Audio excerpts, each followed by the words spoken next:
Tôi nói con trâu đấy. Đây là con trâu này.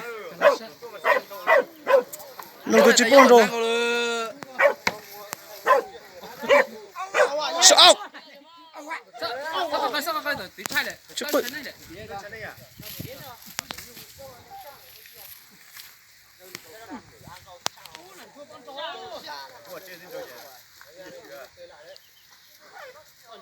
Lúa chứ.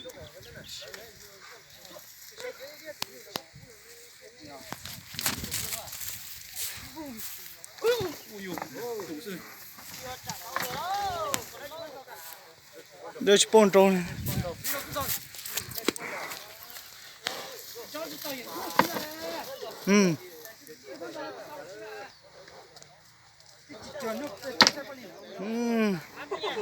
Tốn chua con po lấy rồi đấy.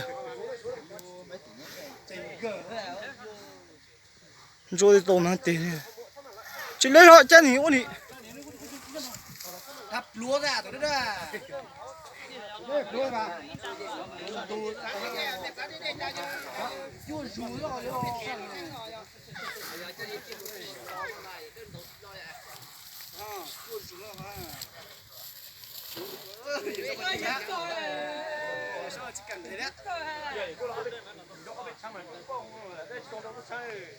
Chua trận ở đây trận đầu. Con đó chuột trận đầu à? Nó đứa tỏ hàng mà mẹ. Thầu chi cho lại mà mẹ nhúa. Con nó mà đi, nó cho ra con mà. Nó chăm một đứa tàu ta nào nè. Lên ngay mà hốt.